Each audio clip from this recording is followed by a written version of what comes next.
Welcome. Thank you for tuning in. You're listening to the Beyond 50 radio program. I'm Daniel Davis. On the program today, we're going to be talking about something that I think sometimes a lot of us take for granted. They span the globe. They are one of the most adaptable species there is on planet Earth. They range from something that's so very small to one of the largest creatures that are fast and swift. On the program today, we're going to be talking about a very unique species known as the bird. But we're going to follow a perspective that probably most people don't really recognize, and that is, what do birds actually have to offer to us as human beings when it comes to being spiritual? On the program today, our guest is going to be talking about that very thing. She is a chartered physiotherapist who has been working in her field since 1995, and today we're going to be talking with her about her book, simply titled Birds, Divine Messengers. I'd like to welcome to the Beyond 50 radio program today our special guest, Andrea Wansbury. Andrea, thank you for joining us here on the Beyond 50 radio program. Hi, Daniel. Thank you for having me. Now, this was an interesting book just by the sheer ideal of divine messengers, and I thought to myself, well, now here's somebody who really understands birds at a deeper level, because I really like to pay attention and to listen to these magnificent animals, and you're right about what you say. There's just so much that they have to offer to us. Tell us about how this story began for you. Well, in my profession as a physiotherapist, it was actually through a patient of mine. I was getting her to to log into a book to write up all her sort of experiences to make her focus on herself.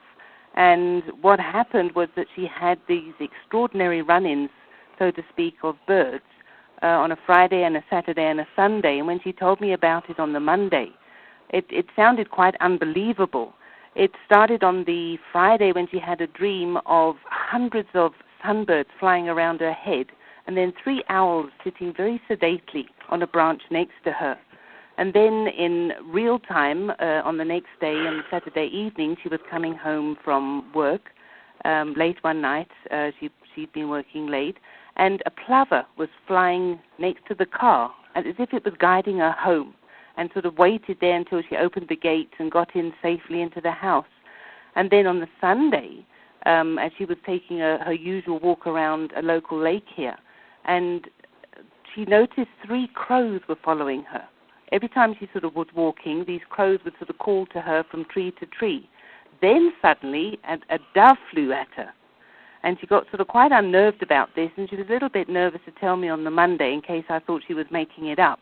And as I was writing the notes, you know when you get that feeling that, well, you know, there's something in this, there's a message here, not only for her, but for me as well.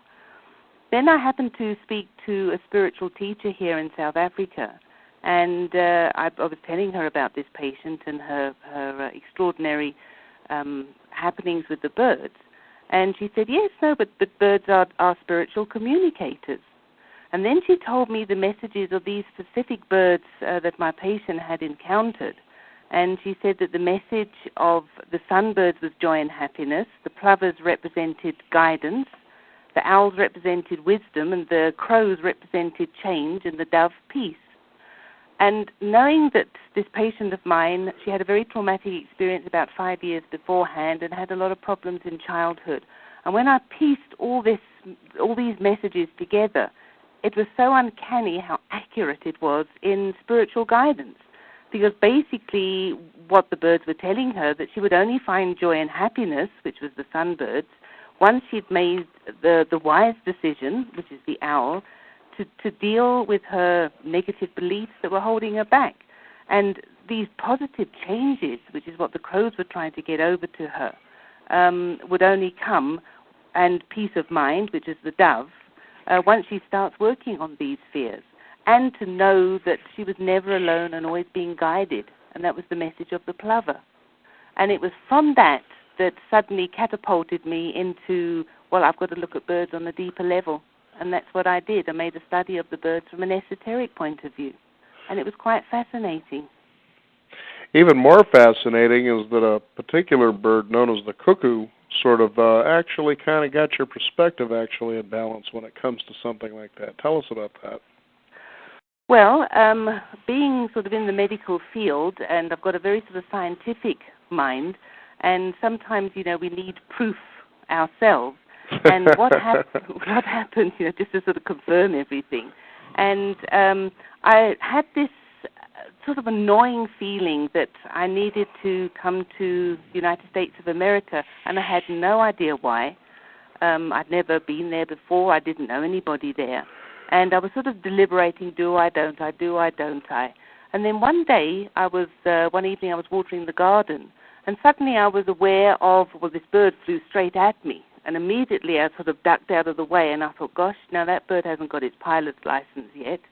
Then a little bit later I saw the bird sitting on a tree very near my head. And when I looked at it, I realized that it was a cuckoo, a red-chested cuckoo that we get here in Johannesburg.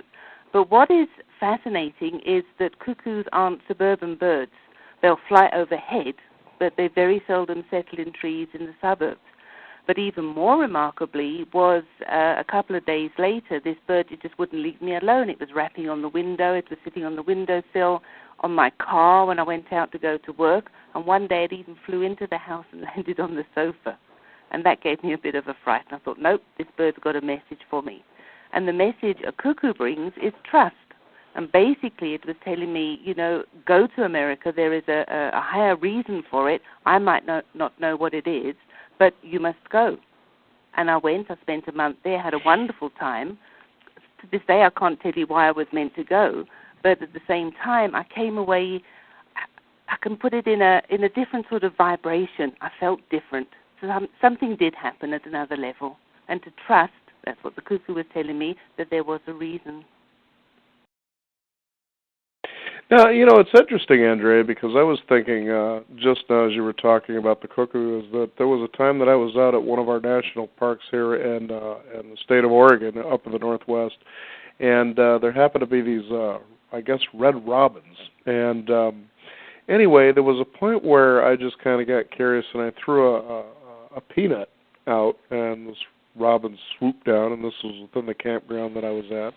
Picked it up and went back up to the tree, and I thought, well, how unique.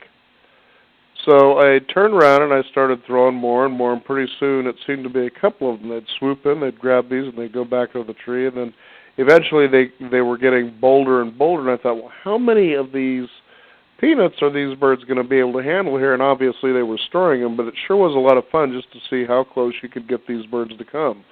And it was amazing about their adaptability. Birds tend to really do that, though. They get to a point where they just kind of push the boundaries. What was your experience like? Yes, I found that too. But the biggest thing to remember is that it's when birds act out of character towards us that we know that it's bringing a message. Uh-huh. If birds are eating from the bird feeder or swimming in the bird bath, sitting on the fence or sitting on a house roof, that's normal bird behavior. But it's when they act out of character. Okay. So if you had not dropped any of those peanuts on the floor and the robins suddenly fluttered around you, I've had people where wild birds have suddenly landed on their shoulder and flown off. They'll try and get your attention some way. Then you know they've got a message for you. And the message of a robin, just by the by, is protection. Ah. Yes. That makes a lot of sense. Yeah.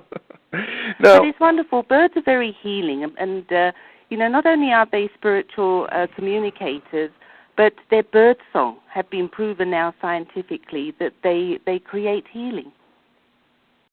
So, it's a pity that nowadays that we've got our radios that wake us up in the morning.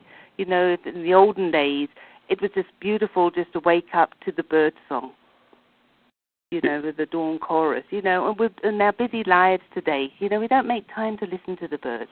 I couldn't agree with you more. Unfortunately enough, I haven't used an alarm probably since the 1980s, and even then it would come in as music, but I don't have one anymore. I just, I intuit when to wake up no matter how late I've been up and how early I need to get up. But one of the most fascinating things is usually it's around 4:30 in the morning is that I just kind of lay there. Sometimes I'm actually going to sleep by that time. And you begin to hear the birds subtly, and especially where we're living now, as I start to listen for similarities, like, am I going to hear this specific bird today? And it's real subtle, the kinds of birds that you will hear. There was one time I remember I was going out to my brother's place when I used to work late at night. We were to go golfing the very following morning, and he actually lives out on a golf course.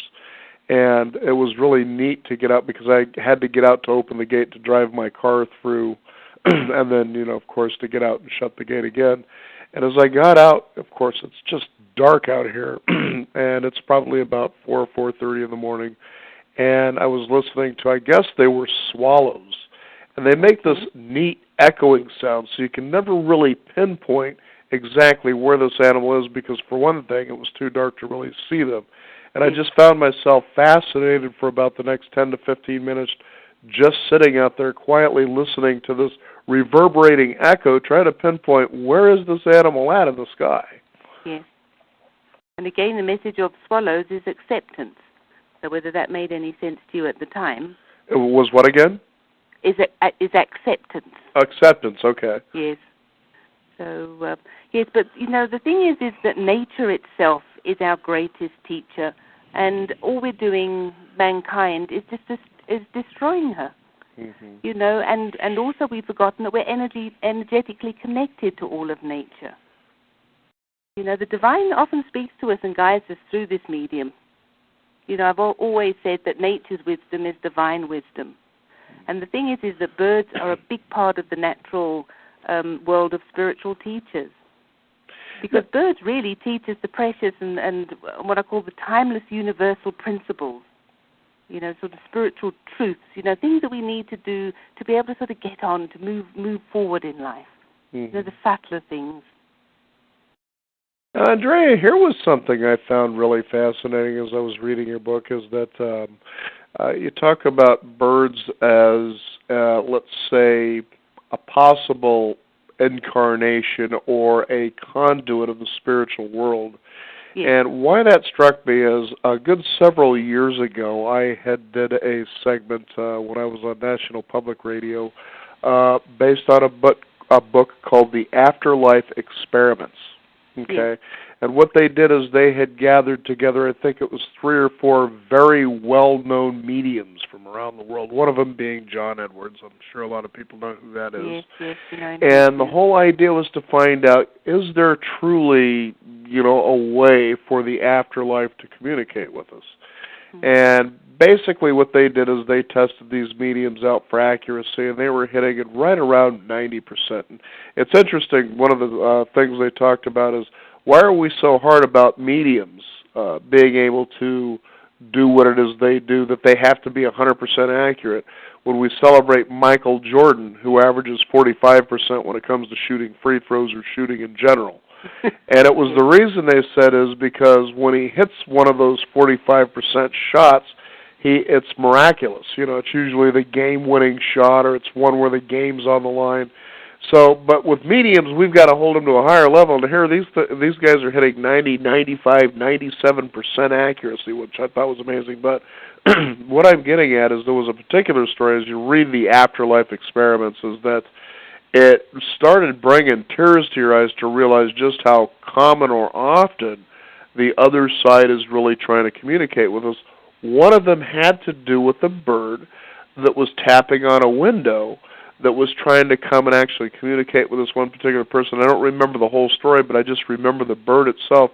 And I thought, as you were writing in your book about that, I thought, wow, is there really a possibility about this? If you could describe for our listeners what that is. One thing I will say is that people in spirit are just as frustrated trying to get messages through to us. I can believe it. Just as frustrated to hear from them. Especially in a loud world like we have today. That's right, because, again, we're not really, we tend to sort of live in our 5 senses. And if suddenly something slips through and we sort of, in inverted commas, get a message, we think, oh, no, it can't be. No, it can't possibly be. And then the people in spirit are sort of, well, how else am I going to try and get through to them? A lot of folklore says that the people, like, for example, the Native American Indian folklore, many tribes believe that the spirit of the deceased would live on in birds. But that is folklore. In my research that I've done, I haven't come across any writings where people come back in the form of a bird, and I don't believe that either. But what people do in spirit, they try and use lots of means to make their presence known to people left, their loved ones left here on Earth. And birds is just one way. They'll use them as a communicator. What they'll do, the people in spirit will either use a bird that they'll be recognized by, or they will send a bird as a form of guidance. The story that you're talking about was when I was much younger. I was on a sports camp, and one of the mothers that was roped in to look after all of us, when just before her own mother died, her mother said, I'll come back and give you a message and let you know that I'm still around. And it was only a matter of days after her mother passed away that a blackbird, an English blackbird, used to come and sit on the windowsill every single day and used to sort of feed. I think the lady used to put out a saucer of food for the bird, seed and what have you. And the bird used to feed there, and the bird came every single day for years. And the mother was convinced, or this woman was convinced, that it was the mother coming back. Now, the mother is not coming back in the form of the blackbird, but would certainly send the blackbird as a sort of a messenger.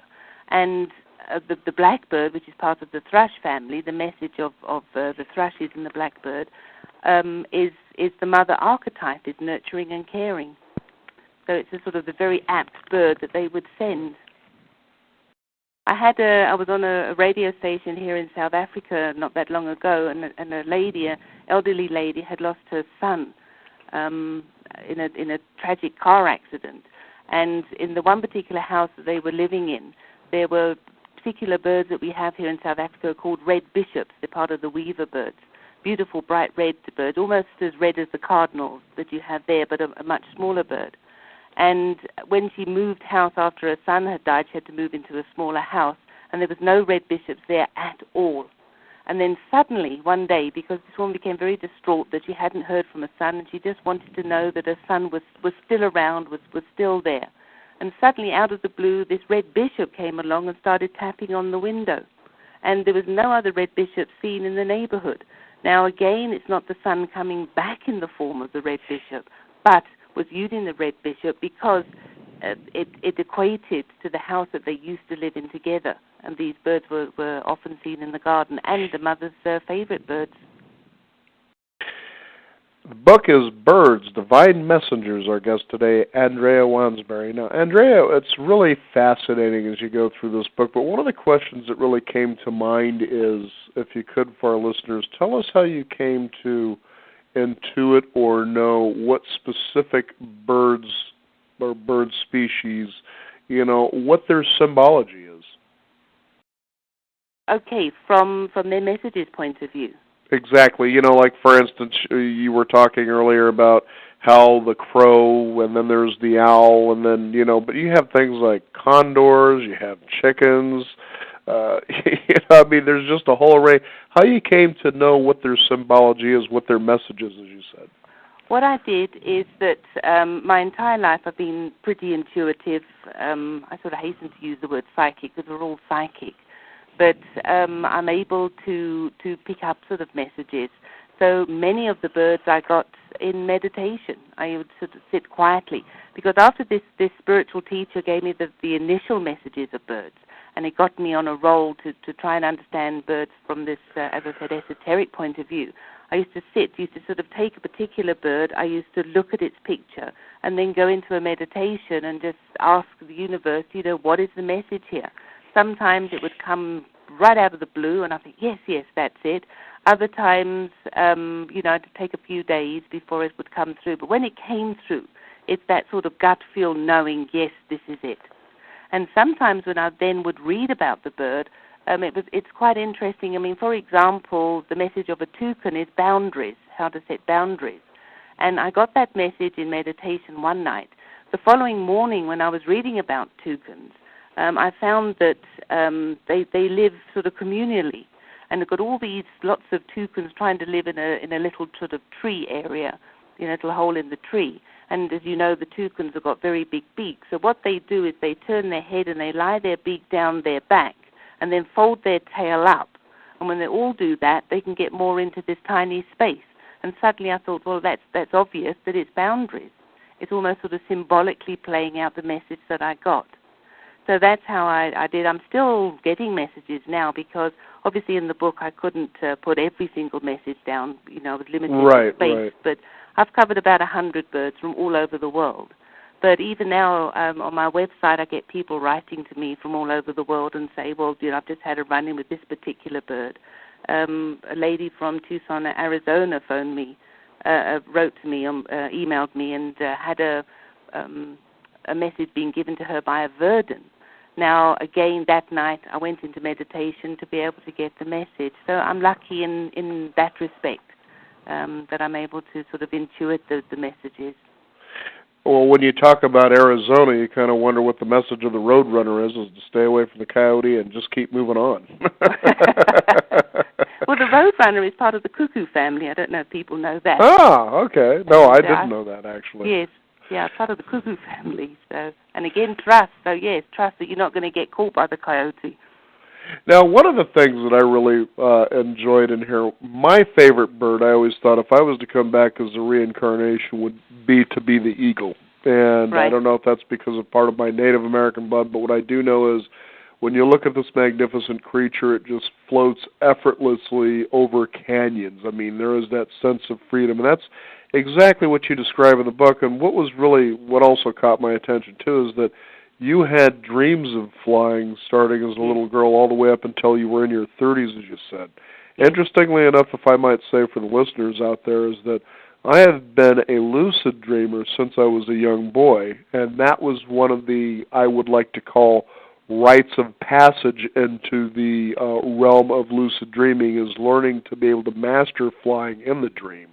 Right. And although we, in this particular physical reality, certainly shouldn't be jumping off roofs to see if we can really break that boundary, in the dream world you can certainly use this opportunity to be able to break belief systems. Yes. That's where you can see how this particular book can help people begin to do that, as you described, to break those beliefs that tie you so that you can move forward, heal, and actually have, quite frankly, the life that you're dreaming about. Well, the thing is that birds themselves, irrespective of the messages that they bring, are very symbolic. As I say, teaching us universal principles because they fly in the air and also that they land on the ground as well. They also swim in some cases, and that's all they do. Yeah. Like the penguin. That's why I love this species, because they fly, they're on the ground, and they're under the water. It's just amazing what they do. Mm-hmm. Yes. Well, the birds will symbolize, as I say, from the ground to the air, will symbolize our prayers going up to the heavens, and the answers being brought back to us. They can symbolize knowledge and wisdom from higher realms filtering down to be grounded into our conscious minds. They also teach us that our dreams and our intuitive hunches must be grounded, otherwise it'll lead to flights of fancy. Birds flying in the air. Air is symbolic for the mind. So the bird's ability to fly through the air symbolizes the power of our minds, and also reflects that our minds are collectively connected, not only to each other, but to higher minds as well. Mm-hmm. You've got to look at the eggs. The eggs teach us that all creation starts out as a sphere and that life is continuous. There's no beginning or end. Their brightly colored feathers, particularly in the males, it teaches us the law of attraction. So there's lots symbolically that the birds will teach us. If we were there to look at it. Now, Andrea, you have a marvelous appendix in the back of your book that shows many different species of birds and has a nice little paragraph, to almost 2 paragraphs describing each one. Did you actually spend time, I guess, observing or intuiting these particular birds to put these in the book? Yes, the main intuitive part was just to get the message. Right. That came. That, for example, we were talking about the eagle. That message is power and strength. Once I had that message, then yes, I would sit quietly and I say, okay, now why would they be telling us? And the thing is with the messages is that you've got to look at 2 sides of the coin. So using another example, we were talking about the penguins. The message of a penguin is responsibility. Now, if somebody has a dream of a penguin, because I doubt if, one will see them walking up their garden path. But if one was to have a dream of a penguin, again, the message of responsibility is being brought in. Now, to one person, it may mean that they need to take more responsibility in their lives. To another person dreaming about a penguin, it could be that they're being told that they're trying to take on too much responsibility. And very often everybody else is, on top of their own. Right. So one's got to, that's why I've done in the book several paragraphs, is that not all of it is going to be applicable to the one person. You've just got to sort of read through it and say, okay, now I see what the message is for me. Mm-hmm. Because, different messages apply to different people and the different circumstances. I couldn't help but find the humor and the idea of the penguin and responsibility when you think about how sometimes, perhaps as you were saying, that you need to take on a little more responsibility, or, as in the case of the penguin, you can reverse that and be like the female penguin, pass off the egg, let you stand in 45 below zero water, let you worry about it. Freeze your feet off there, keeping the egg off the ice, yes. Now, Andrea, if you could, tell us one of the most fascinating experiences you had when it came to intuiting a specific bird that you feature here in your book. Oh, I don't know if I can sort of isolate one. As I say, is that, sort of each bird is unique in its own way. I'm trying to think now.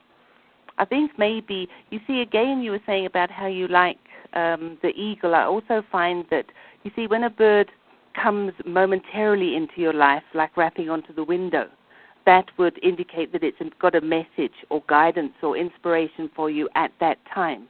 I find if somebody has a bird come into their life for a long period of time, maybe they've taken the bird on as a pet, or somebody like yourself who have a love of a particular bird, then I would call that their totem. Very often I find that the message that bird brings is inherent in that person's character.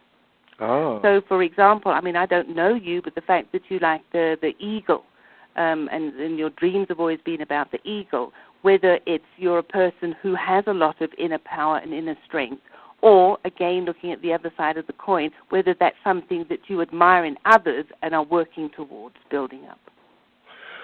The other thing, too, when you think about birds and bird symbology is, as you were talking about in your book, about birds as angels. And when you think about it, for crying out loud, when people think about the angel, there are wings, there are feathers. Yes. And if you look at the indigenous cultures and cultures around the world, the feather is a highly celebrated, I guess, byproduct, for lack of a better word, of the bird. Yes. Well, the proof that I got for that, again, proof in inverted commas, is when I started studying Alice Bailey's work with the Tibetan spirit Dwal Kul that used to channel through her. And in his works, or her works, working together, they were saying that when there's a hierarchy of angels, and I think people like Doreen Virtue and Diana Cooper explain that in their books, but how birds help with angels' evolution is that when angels reach a certain sort of maturity and they would like to spend time on the earth plane, usually is one of the what we call the nature elementals, like the fairies that are looking after the earth and the plants and what have you. They have to spend several cycles in a bird, as a bird, shall I say, to be able to understand what it's like to be in a more physical body, but also have the wings to be able to fly what they're used to. Also, it's very rare, but occasionally an angel will reach a certain, again, maturity where they feel they would like to experience life on Earth as a human being. It's a very rare thing. But again, they will spend several cycles as a bird to be able, again, to get used to a more solid physical body before they eventually come in as a human being.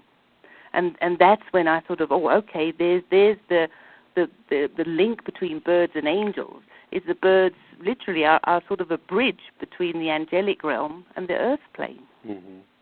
And interestingly enough, Dwal Kul also said that angels in the spirit realm use birds to convey messages to us. Mm-hmm. So again, it was sort of confirmation of what I'd already discovered. Fascinating stuff. I know that when it comes to birds also, one of the areas I'm looking at here, and it was neat how as I was reading along and I finally hit that one particular illustration you have of the aura center shaped like an egg. Yes. Now, this here is huge because people think of, eggs, especially when it comes to chickens. Hey, here's, a nice whole food, and in fact, in nature, that's pretty consistent when that opportunity arises for a predator, but there's a lot more to the egg than that. Yes, as I said earlier on, that the symbology of the egg will teach us that creation all starts out as a sphere, and also that life is continuous, there's no beginning or end. But again, the egg shape, that's the shape of our, as we call it, the auric shell, the energy counterpart that surrounds us, that protects us. Is shaped like a shell if we can see it, and the same way as the shell will protect the inner part, which is the yolk and the albumin, the white part, and really that's the most important part. And again, it's symbolically representing that our physical body houses the soul, which is the most important part. So again, you've got the eggshell supporting and housing and also feeding and sustaining the yolk and the albumin, which is, as I say, is the most important part. So yes, I mean, take any part of the bird, the feather too. It's very symbolic. Andrea, when people actually connect with you, when they email or perhaps even call, especially based on your book about birds, I'm sure they probably say, well, how do I start tuning in? What steps do I need to take? And how do I think what it really does is it gets people to start paying attention to what's really going on around them. Most definitely. The only thing for discerning the messages, as I say, I list a lot of the messages up to, there's about 100 birds that I've given the messages to. The only thing is that one has to be able to identify the bird. I get some people that email me and say, well, I've got this little brown bird rapping on my window. Well, I can't sort of help them until I know exactly what bird it is. So there is a little bit of a drawback there. But by and large, out of the hundreds and hundreds of letters that I've received all over the world, there's only been a small minority that haven't been able to identify the bird. Some people even go as far as taking a photograph and then sending it to me and then saying, well, what bird is it? Mm-hmm. And again, you then take the bird. I then try and help them by, again, trying for them to understand what the message is about. It could be this, it could be that, and whatever. And I've had many letters back to say, thank you so much, I really understand. The thing is with guidance is that we ourselves know what to do. But very often we don't want to do it, we don't want to hear it. But when we hear it from an outside source, then it really hits home and we say, okay, all right, I must do something. So this is just sort of an additional guidance, advice. Birds will never, ever bring messages of doom and gloom. I get some people sort of a bit worried of, I've had an owl sitting on my roof and somebody says that means death and is there going to be a death in the family or death to me or whatever. And birds will never, ever bring messages like that because they're part of the angelic realm. Mm-hmm. So their messages are only of guidance and inspiration and advice. It's just old wives' tale that, for example, that the owl represents death. It doesn't. The vulture represents death and rebirth. Mm-hmm. So you've got to put the two together, but it's not death as in, a physical death. It's a bit like the death card in the tarot. It doesn't signify physical death. It means that something is coming to an end, a complete end. But when you have a complete end, you always have a new beginning. I was about to bring that up earlier in the program about the mythological creature known as the phoenix. Yes. Well, the phoenix is a mythological. Funny you should say that because at work, one of the chaps there just lost $50 on it because he was convinced that it was a real live bird. And, and I said, no, I'm very sorry. I was actually in England overseas. Be an incredible bird to actually witness, wouldn't it? Absolutely, because it is a mythological bird. But basically what it's a sort of a cycle. the story goes is that the phoenix. The thing is, nobody really knows what the phoenix is, because a lot of people said, it could be a pheasant, it could be a heron, it could be an eagle, it could be a combination of all the best parts of every bird. That it isn't a particular bird as such. I know it's been sort of pictured as sort of like a pheasant or something, but the phoenix, the story goes, is that it has a lifespan of 500 years. And then after 500 years, it builds its own funeral pyre. And then the sun actually sets fire to the twigs that's making up this pyre, and then it flaps its wings to get the fire really going, and then sits in the middle and burns to ashes. And then out of the ashes arises a brand new, young, new phoenix to be able to start another 500-year life cycle. Oh. But it's interesting because the Romans used the phoenix on their coins as a sign of their invincibility and the continual might of the Roman Empire. Mm-hmm. In Chinese mythology, the phoenix represented fire, and they believed that wherever there was a phoenix, there was treasure buried. So it's a pity it is a mythological bird, otherwise a lot of people would become rich. Now, one of the most well-known birds I know around the world, period, is the chicken. Yes. There's more chickens in the world than there are people, just as a point of interest. Wow. Yes. Tell us about the chicken. This here is, to me, a really wonderful, and I think sometimes an animal that is being taken for granted far too much. Yes, well, the chicken, any bird in theory can be domesticated. I even love the name of it, chicken. But the chicken has really sort of done everybody proud. And the message of a chicken is patience. Mm. And I've got to be honest with you, when I went in several of the coffee shops, sort of restaurants here, where you sit outside, and there's very often chickens running around, and it's always the restaurants where you have to wait for your food. So, sort of brings patience. I've noticed that it's been quite comical. But it's, yes, again, with people keeping chickens are probably those that either have a lot of patience or they need to learn to have patience. Mm-hmm. But, yes, it's the chicken, well, as I said, there's more chickens in the world than there are people. So. Funny story, some time ago, I was doing a segment about a gentleman who had wrote a book called My 101st Marathons. Okay. Yes. And this guy runs marathon races around the world. So he says there was one time that he was in Africa to run a marathon out there, and he says, boy, these people really eat their meat. That's pretty much their food staple, meat. And he says, I was really interested, do you serve vegetables with your meat? And he says, well, sure. And he pointed over at a chicken, and he says, if you want vegetables, there's a vegetable right there. They consider chickens to be vegetables. I said, yeah, there's people that really eat their meat when a chicken is a vegetable.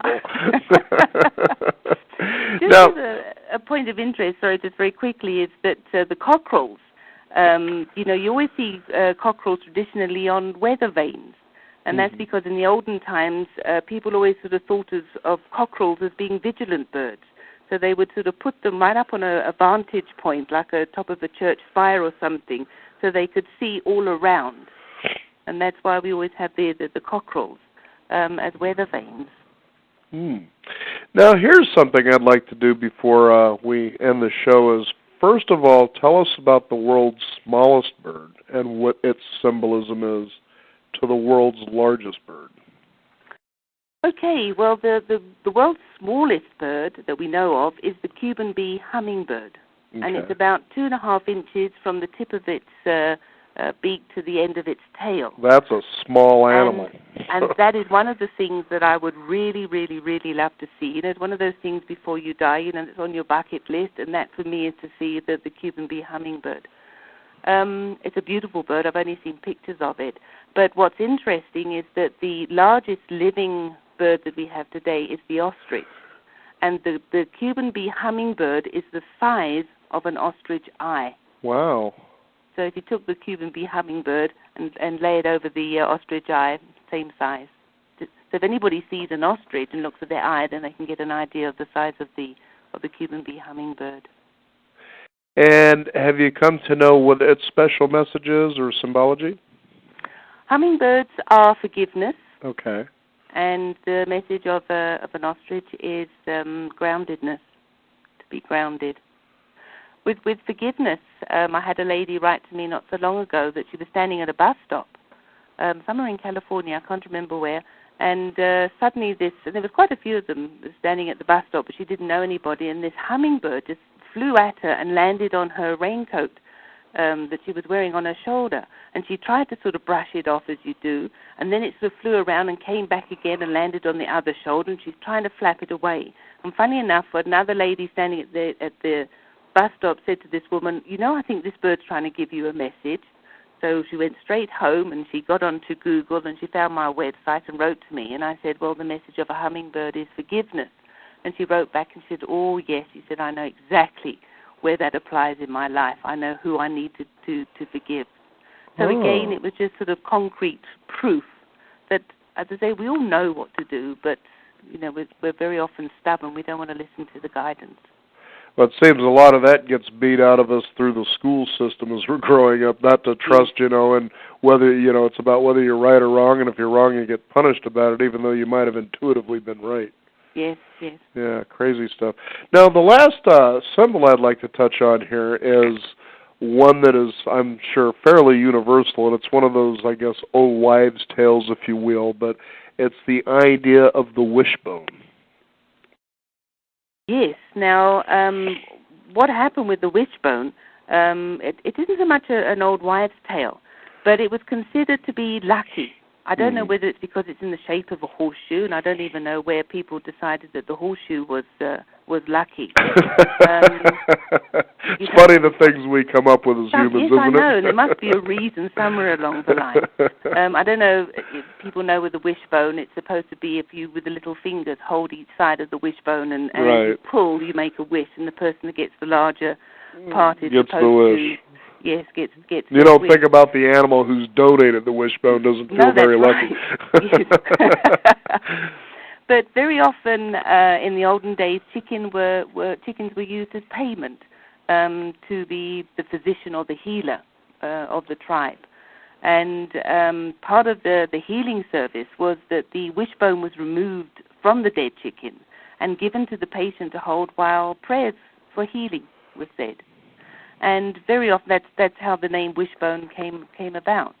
And very often they would keep the wishbone, the healer or the physician, and hang it up in the window, so that the next time the person came or somebody else can come along and use it and say, right, I'm needing prayers for whatever ailment that they had, and they would haul down the wishbone and say prayers over it. And that's how it became the wishbone. Oh, wow, that's just amazing. Yes. Now, lastly, the most sellable bird in the world as a pet is the parakeet, which is related to the parrot. Tell us about that. Well, the message of a parrot is, and the parrot family, is communication. No doubt about that. I've owned a parrot, and boy, do they communicate. Yeah, absolutely, yes. Whether you're in the room or not. That's right. And you'll find very often, because they're pets, is that people that own, in fact, I've got friends that own a parrot, and their children are off their hands now. They're just she and her husband, and they hardly say anything to each other at all. You know what it's like when you get to that age, in your 60s, and you just sort of waft around the house and hardly communicate. But the bird makes up for it. It sort of chatters on. And I must tell you something else with this bird. This friend lost her son a few years ago. And she's got or had 3 sons. And the bird, whenever one of the boys used to come in, even as adults after they left home, the bird, I assume, must have recognized the voices. And it would suddenly say, hello, Mark, or hello, Simon, or whoever was coming in. And not long after her son, Brett, died, she said she was sitting there about a week after he died and sobbing her heart out, sitting in the lounge, and suddenly she felt that her son, Brett, was standing next to her, and all of a sudden the parrot started calling out, hello, Brett, hello, Brett. Wow. It unnerved her, and then she realized, I'm sure the bird can see Because, you know, birds, like a lot of other animals, can see realms that we can't. Mm-hmm. Birds can see colors that we can't. Mm-hmm. It's a sort of a spectrum. And when she told me that story, I mean, I fully believe it, but it sort of sends cold shivers up your spine. You know, it's a nice feeling at the same time. Well, it's interesting that you talk about how birds see things that we don't, which is fascinating by itself. But one of the things that when you were saying that, is I was immediately thinking of Carlos Castaneda, who wrote The Teachings of Don Juan. And there was a part in the book where he ends up ingesting what was known as the little smoke, which is a mushroom mixture. And all at once he began to sprout, this is a little further on, but wings, then legs, then eventually he becomes a crow.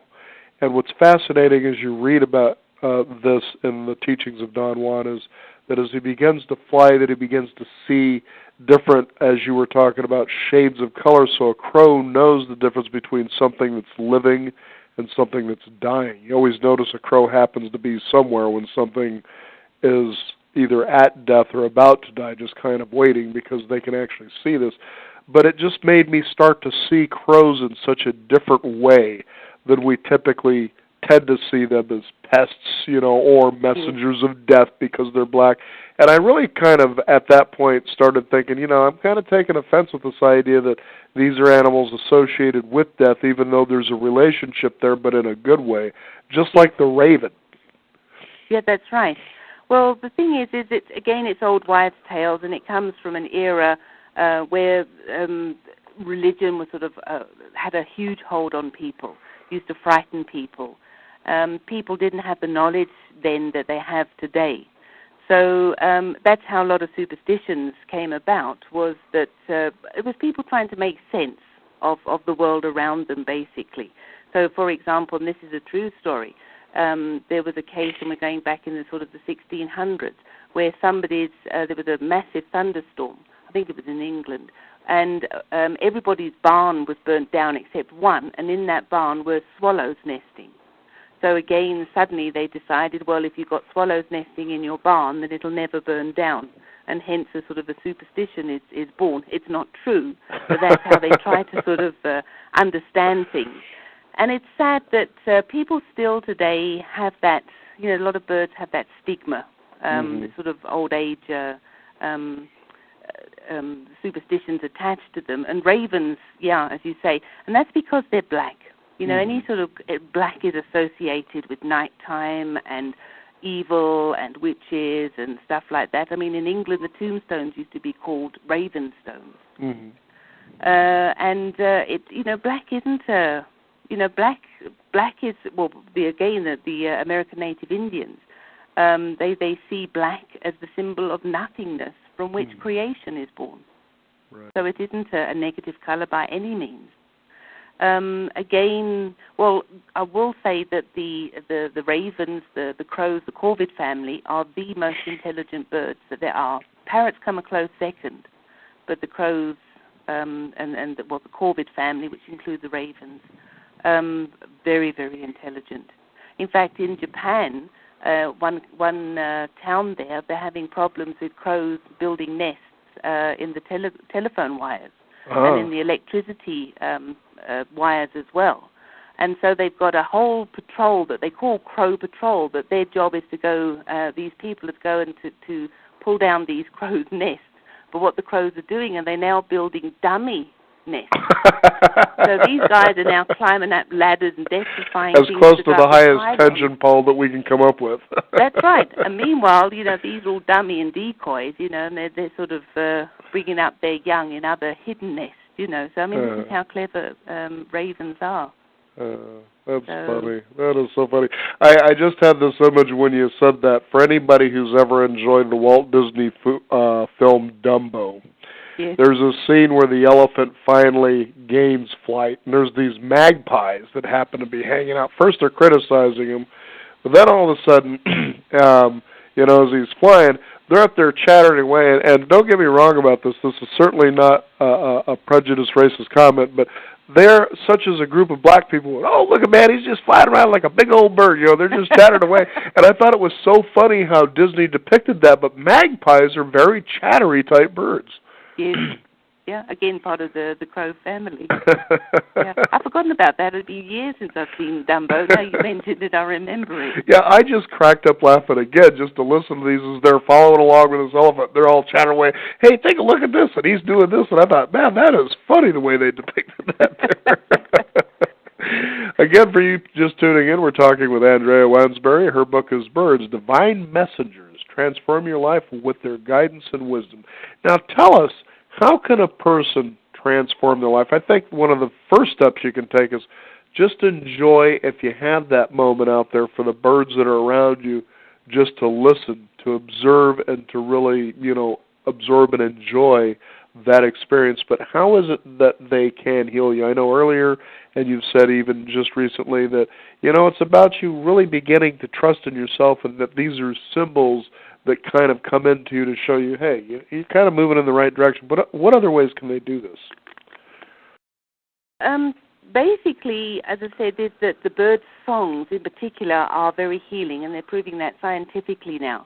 So I would suggest there's quite a few CDs where there's just bird songs for people to be able to listen to that certain times of the day, to be able to sort of evoke healing there. Even better is, yes, if they can make time to get outside and listen to the birds themselves. As you say, when you wake up in the morning, you listen to the birds. It's very therapeutic. It sets you off on a good note for the day. If birds are going to be giving you a particular message, they certainly will make their presence known. So they'll fly into the house, they'll tap on the window. Somehow they will make their presence known. Again, at the moment, I will be able to help people on my website or from my book to help them with the message that's being brought to them.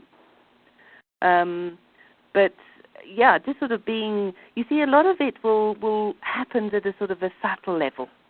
It's not always tangible. So just sort of sitting and listening to the bird song, as I say, with the healing element there, it's nothing tangible. It'll just it'll raise your vibrations. I certainly believe that, definitely. Like I said, I listen to them early in the morning. It's always a pleasure, as you were saying earlier in the program, to use that as the natural alarm clock. And they just happen to be, within cities that are just highly congested and heavily populated to being out at the countryside. It's all different, but they're all there. Yes. I think also if people can encourage more birds into their gardens, you can do that, with certain bushes and bird feeders, that will make a garden bird friendly. Also make sure that they have enough water and food during the winter months. And, the more birds that you attract in the garden, the more pleasure people get from it. I hear from my patients that they say that they've organized their office, the lucky ones that work from home, so that they have their bird feeders and what have you outside their office window. And then they say that if they get sort of lost or a bit bogged down with their work, they'll just stop and they'll look at the birds outside. And again, it just, not tangible, but at some level, builds them up energetically. Gives you that sense of peace somehow. And suddenly you think, yeah, all right, okay. And you can carry on with another sort of few hours of work. Till the boss comes screaming in, waving, saying, why aren't you done yet?